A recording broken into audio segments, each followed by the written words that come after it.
A week ago, Edward and I made an appointment to try on wedding dresses. I waited for a long time, but he never showed up. I sat alone in the bridal shop, watching couples in pairs, and waited until the bridal shop closed.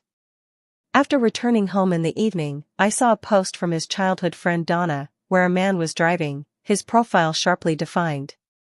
The text is, "I couldn't get a taxi in the suburbs, but luckily Edward could come to take me home." That day when Edward came back, I had a huge fight with him. I hysterically questioned him, was our wedding less important than Donna not being able to get a cab? But he just gently said, "If you want to think of me this way, there's nothing I can do." Then we began a cold war between us again. To be precise, it was Edward's one-sided cold war. He didn't reply to my messages, didn't answer my calls, and even under the same roof, he turned a blind eye to me. In this relationship, he always stood high and unafraid. For so many years, every argument between us almost always ended with me apologizing. He could vent his anger at me without restraint, but as soon as I questioned him, he would stop talking to me until I apologized or he forgave me. But that time I hadn't apologized yet when I received the company's arrangement for a business trip. I was assigned to go on a business trip to the UK for a week, and during that week, I was so overwhelmed with work that I didn't even have the heart to comfort Edward, and I didn't even have time to think about that matter. The day before I flew back to my country, I received a message from Edward, "I'll pick you up at the airport tomorrow, remember to wait for me." I knew he wanted to make amends. The plane sliced through the sky, and I had spent 14 hours in the cramped space. After getting off the plane, I sent a message to Edward, "I've arrived at the airport, waiting for you." As a result, I didn't wait for Edward, but instead received his message, "Something came up unexpectedly, I can't pick you up." I glanced at the lack of response. I dragged my heavy luggage alone through the vast airport. There was too much and it was too heavy, and I twisted my ankle while going down the stairs. I limped into the taxi, and in the taxi, I came across a Facebook post from his childhood sweetheart. The man in the photo was wearing an engagement ring, just like mine. The caption read, "Thanks to Edward for pretending to be my boyfriend and helping me avoid blind dates." I didn't keep messaging him like before to question him, I just silently commented, "No need to pretend anymore." When I got home, it was already late at night, and Edward had not returned yet. I put my luggage away, and my sprained ankle had already swollen up. I endured the pain to take a shower, then lay down on the bed. Having not slept for nearly 20 hours, I quickly fell asleep. In the middle of the night, I heard the sound of the door opening, and the light was turned on. Edward had returned. He stood by the bed, looking at me with dissatisfaction, probably because I hadn't replied to his message. "Something came up, I can't pick you up." This was the first time our conversation ended with his words. The glaring light shone in my eyes, forcing me to respond, "You're back?" He frowned, clicked his tongue in annoyance, seemingly irritated by my unusual behavior. After all, I hadn't waited for him until late at night as usual. With a snap, he turned off the light and turned to leave, followed by the sound of him washing up in the bathroom. I then fell asleep again. The next morning, Edward seemed to want to make it up to me and said he would take me to work. If he paid a little attention to me, he would definitely notice how awkward my walking posture is and how swollen my left ankle is. I sent a message to the company asking for leave, preparing to go to the hospital today to check my injury. While eating breakfast, I replied, "You don't need to see me off." He suddenly got a bit angry and threw out, "Whatever you want." Then he turned and walked away. He slammed the door shut with a bang as if venting his anger when he went out. I finished breakfast and lay back down to rest, only going to the hospital in the afternoon. The doctor prescribed me some ointment for my injuries and kept reminding me to rest more and try not to stand for long periods. With a large bag of external medicine, I limped out of the hospital. When I got home, the lights were on, and Edward was sitting on the sofa with a very bad expression. To be honest, I didn't know what was making him unhappy. I went to the kitchen to start preparing dinner, and as soon as I opened the fridge, I heard footsteps behind me. "I went to your company to pick you up. Your colleague said you took a leave. Where did you go today?" I bent down to pick up the bag of medicine and placed it on the table. I went to the hospital today to get some medicine. I sprained my back while moving my luggage yesterday after getting off the plane. He then lowered his head and saw my swollen ankle, and his expression turned a bit unpleasant. Yesterday, Donna was forced by her family to go on a blind date with a man 8 years older than her. She really couldn't find anyone, so she asked me. Before he could finish speaking, I interrupted him. It's okay, Edward, you grew up together, it's only right that you help her. He wanted to say something more, but I pushed him out of the kitchen. I'm going to cook, the smoke is heavy, you should wait outside. I closed the kitchen door. This time I didn't make the spicy dish he loves, most of it was light. He loves spicy food, while I was born in the southern city and get stomachaches from eating too much spice. However, every time I cook, I always make spicy dishes, and even when we go out to eat, we often choose Hunan cuisine. But today, I suddenly have a strong craving for something light.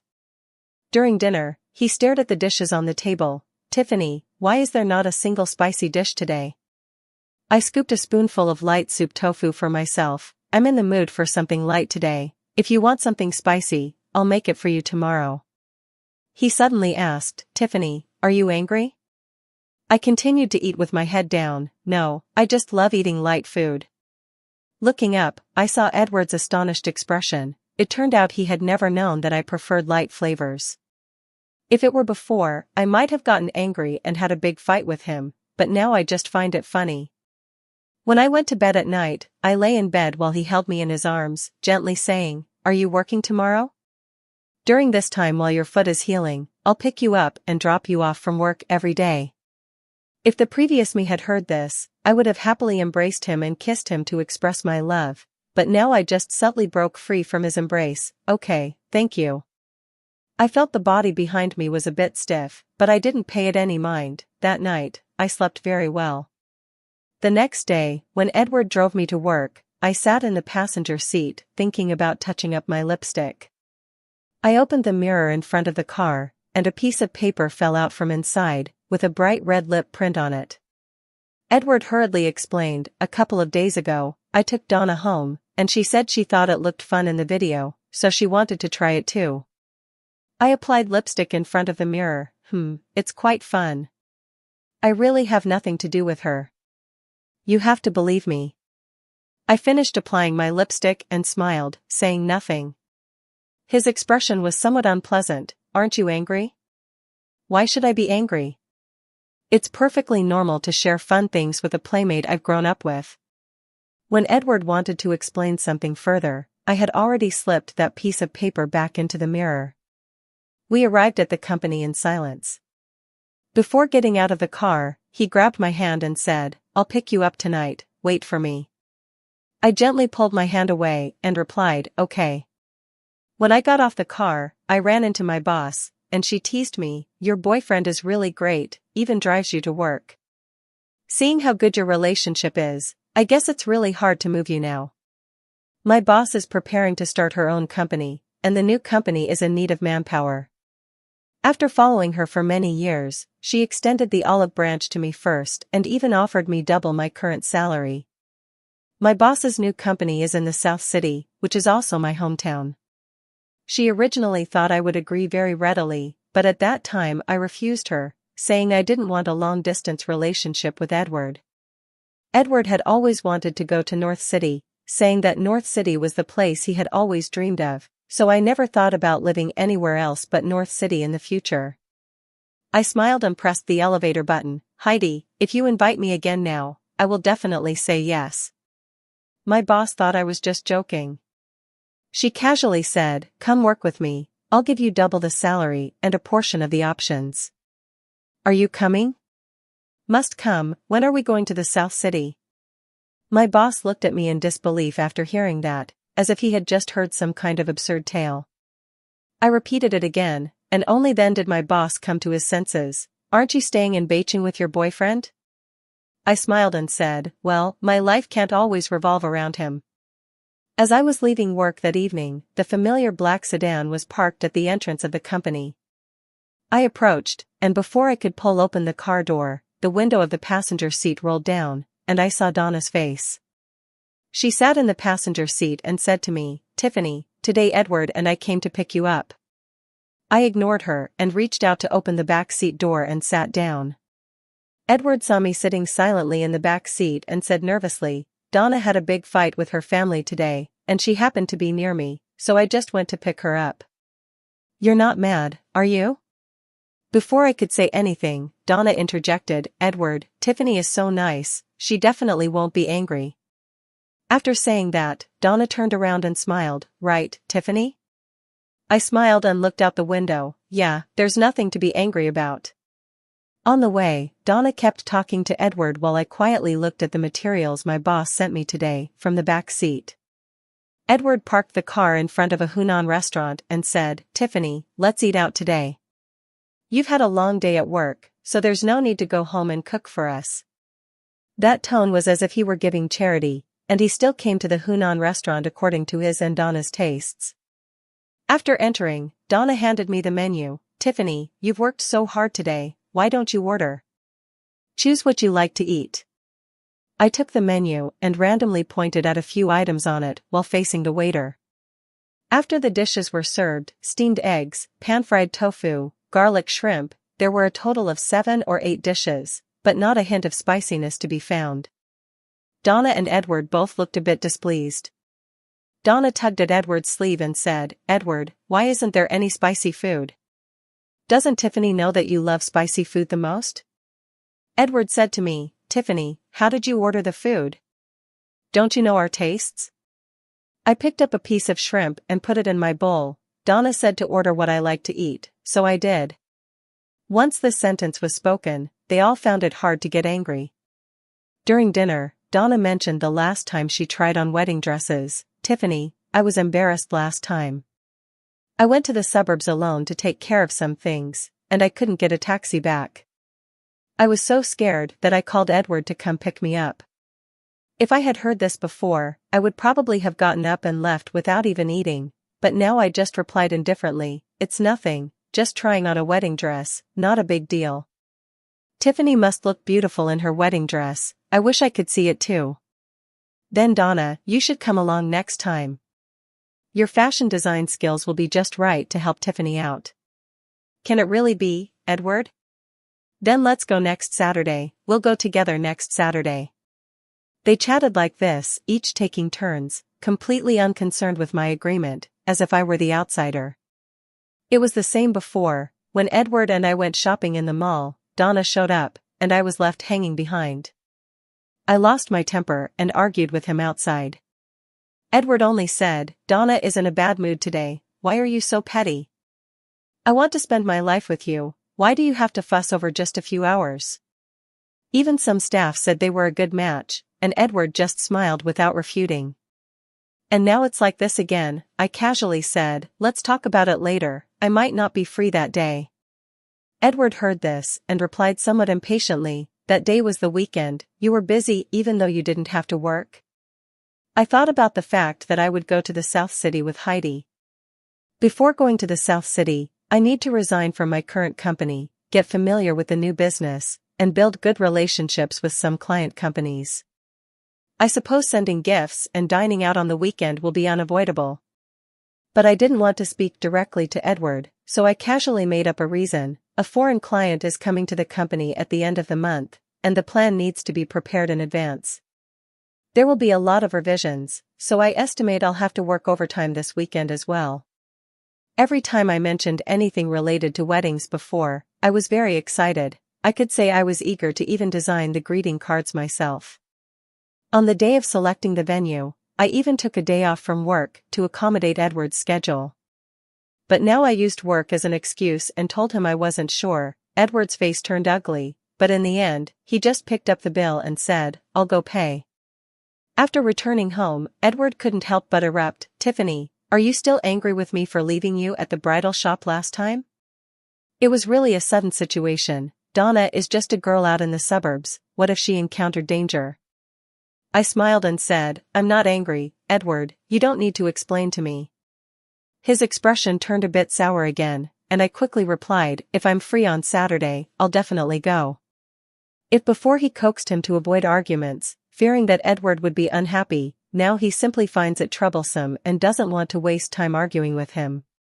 On Saturday, Edward sent me a message, "Tiffany, I'm at the bridal shop now, remember to come over when you're done." I was having dinner with customer service discussing the new bid, and I replied to him, "I really don't have time today, maybe next time." By the time the dinner party ended, it was already evening. I was sitting in the car on my way home, and once again saw Donna's updates. In the photo, Donna is wearing a white wedding dress, holding onto a man's arm, and I know that it's Edward. Having been with Edward for 8 years, I know everything about him all too well. I felt the joy of wearing a wedding dress. Edward liked that post, and many people who didn't understand this situation commented wishing for eternal happiness. This situation has happened countless times, and each time I would have a big fight with him, while he would frown and blame me for being unreasonable. This is not something I can control, and Donna just posted a photo, those people are just stirring up trouble. But this time I just silently commented below, very well matched. As I opened the door, I saw Edward sitting silently on the sofa, staring at me. I knew he was waiting for me to apologize and coax him. His current demeanor was perfectly in line with the posture before a Cold War. But I just walked past him and entered the bathroom. Actually, it's quite good that he's giving me the cold shoulder right now, as it allows me to focus on the tasks at hand. Once I've finished everything and confirmed the time to go to the southern city, I should break up with him. 2 days later, while I was working overtime at the company, I received a call from Edward. As soon as I answered, his questioning voice came through the receiver, "Why haven't you gone home yet? Where are you? Why haven't you sent me a single message?" This is the first time in so many years that I received a call from Edward during the Cold War. In the past, no matter the situation, I would always take the initiative to report my itinerary to him, so that he could have a meal ready when he got home. Actually, I have also questioned Edward in the same way I questioned him, but he would always say, "I don't care about you, so why do you care so much about me? Can't I have some space of my own? Do you just revolve around me?" Even once, I heard him say to his friend, "So annoying, every day they just ask me where I am." Later, I texted too much, and he started to refuse. If I annoyed him, he would block me. I thought about it and said coldly, "I've been working overtime at the company, too busy, forgot to message you, sorry."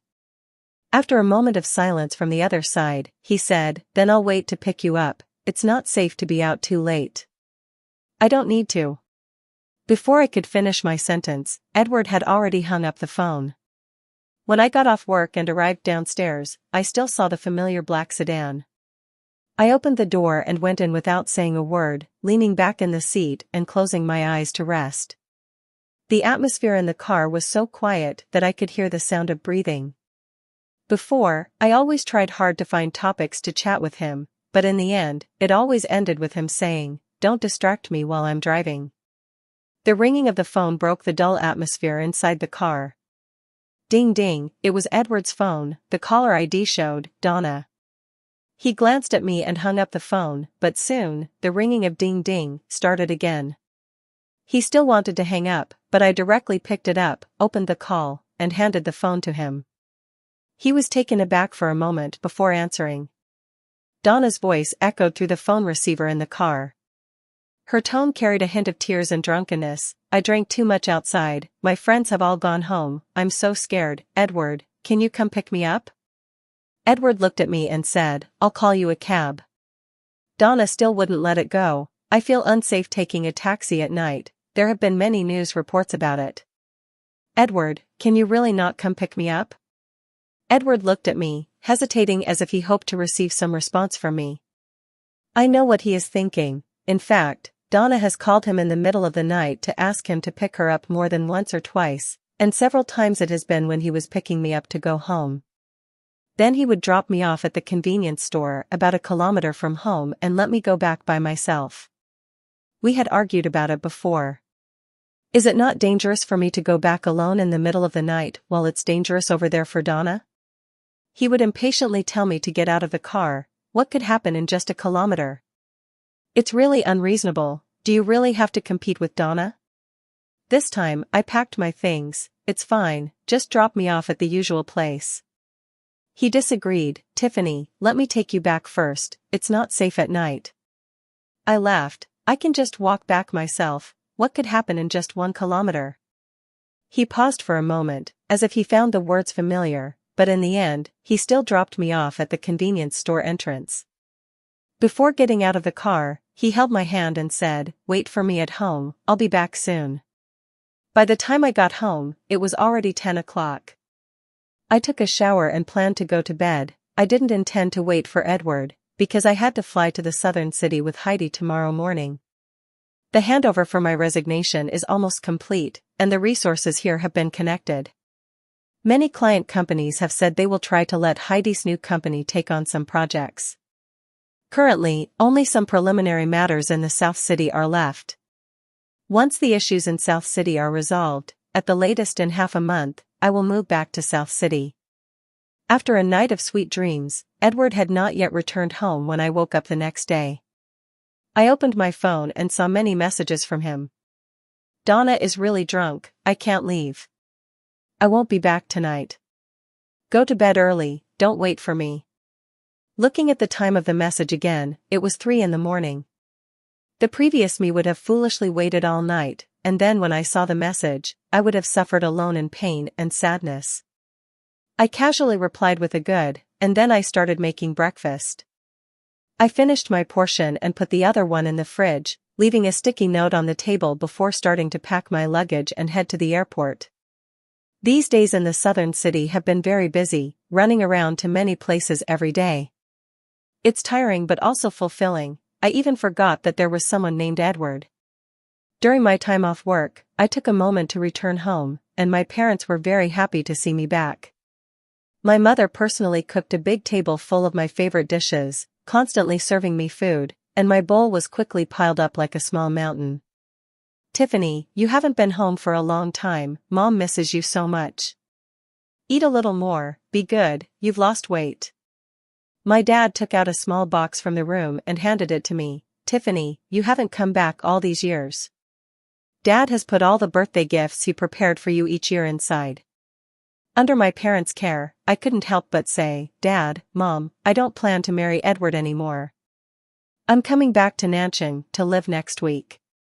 I thought they would ask more, but my mom just held my hand with tears in her eyes and said, "Tiffany, it's good that you're coming back, that way I can see you every day." Dad just patted my head and said nothing. A twinge of guilt surged within me. It turned out that for so many years, I had neglected the people around me because of Edward. The day I went back was a night flight. After getting off the plane, my phone buzzed with more than 10 missed calls, all from Edward. I called back, and his voice immediately came through the receiver. "Tiffany, did you forget what day it is today?" My mind went blank. My first reaction was that I would pack my things and go to the South City next week. "Tiffany, today is our 8th anniversary." I was taken aback for a moment, then quickly apologized to him. "Oh. I'm really sorry. It's my fault, I'll go back and we can do it together, okay?" I never used to forget anniversaries. Every year on the anniversary, I would take a day off to prepare a surprise. Last year, I paid the down payment for the house in the North City, hiding the contract in the Lego house I had painstakingly assembled over several days. I even ordered flowers, a cake, and prepared champagne. I wanted to say to him, "Edward, we have our own home now." But that time I waited very late and still didn't see him. I called him, and the receiver was filled with loud music. "I'm out having dinner with Donna, what's up?" I clenched my fist. "Did you forget that today is our anniversary?" "Oh. I would have forgotten if you hadn't mentioned it, so what now? Why don't you go home? Isn't our anniversary more important than having dinner with Donna?" He was very impatient. "I'm tired and don't want to argue." I was a bit hysterical into the receiver. "Edward. That was the surprise I prepared all day. After all these years, is it still necessary to celebrate? Seeing each other every day, it feels like a waste of time to celebrate this kind of holiday. So you're not coming back tonight, right?" "Edward, I'm sorry, I didn't know today was your and your sister-in-law's anniversary."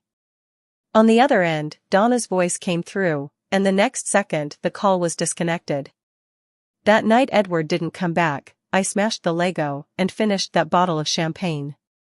There was silence on the other end of the phone for a while. Have you really forgotten? I said wearily, after so many years, celebrating every year, even if 1 year passes without it, it's not a big deal. When I got home, Edward had prepared a meal. This was the first time he had cooked for me. Before, he only cooked for Donna. He said it was because he had grown up with Donna since childhood, and cooking for her was a very normal thing. If I make a fuss, he will frown. Aren't you good at cooking? Do you expect me to cook for you after we get married? But he could do it for others, yet he had never done it for me. I never expected to experience it when I decided to leave. We were sitting at the dining table eating, and Edward brought up, "Tiffany, I have a surprise for you. Our wedding." The doorbell at home suddenly rang, and when I opened the door, I saw Donna's face. She looked at me with a hint of surprise. "Tiffany, you're back? You've been away from home for a while, and I've seen Edward struggling alone, always helping you prepare for the wedding." She handed me a folder, inside of which everything was prepared from the wedding to the venue. Even the greeting cards were chosen, but not a single thing was selected by me, nor was I consulted about any of it. I reached out to take it, and it turned out this was the surprise he mentioned. I smiled and said, "I probably won't be able to use these." Edward heard this, and the look of anticipation on his face turned a bit anxious. "Tiffany, what do you mean by this?" Donna also chimed in, "Tiffany, is it because you're not satisfied with my choice?" As she said this, her expression subtly showed a hint of pride, and she pretended to be helpless as she grabbed Edward's sleeve, just like usual. I remain indifferent. Seeing this, Edward directly shook off Donna's hand and said urgently, as if to prove something, "Donna, did I ask you to help with this? Can you not just come to my house?" Donna's expression was one of shock, and she wanted to say something more, but Edward pushed her out the door without further ado. This is the first time I've seen Edward be so fierce with Donna. After all, he has always favored Donna over me. "I can't marry you anymore, Edward." He looked tense, grabbing my hand. "Tiffany, you must be joking, right? You can't be serious." I broke free from his hand, took off the wedding ring, and placed it on the table. "Edward." Before he finished speaking, he tightly hugged me. "Tiffany, is it because of the wedding? Next time, I will definitely wait for you to make the decision yourself. Please don't treat me like this. I know you must be angry. I know I was wrong. Please don't leave me." I smiled and sighed. "I'm not angry, really." He held me even tighter. "Is it because I got too close to Donna? Or is it because I forgot our anniversary before, or because I haven't made enough effort to understand your preferences? Tiffany, I'm sorry, just tell me, and I'll change." I find it somewhat ironic, I sighed lightly after a long while. "Edward, you see, you have actually always known where you went wrong." He loosened his grip on my arm, his face showing regret, and suddenly knelt down before me. "I'm sorry. Tiffany, can you forgive me just this once?" I took a deep breath and said, "Let's part on good terms, Edward, there's no need to go through this again." He heard this and his emotions became uncontrollable. "I don't believe it, Tiffany, you must have been affected by what happened tonight. You should rest well first, and we can talk about it in a few days." Saying this, he slipped the ring from the table back onto my hand, then, as if eager to escape, quickly grabbed his coat and walked out. He walked to the door, then suddenly turned back. "Tiffany, think it over carefully." After saying that, he turned and left. In the following days, he did not come back, but I received his messages every day. The first day was about sharing a little dog by the roadside, saying that they had always wanted to raise one with me. The next day was the evening's red clouds. We used to watch them together often. How nostalgic. On the third day, he said he introduced a blind date to Donna and also contacted Donna's parents. Donna must get married this year. I didn't reply to him, but he still shares various things with me every day, just like I used to pursue him.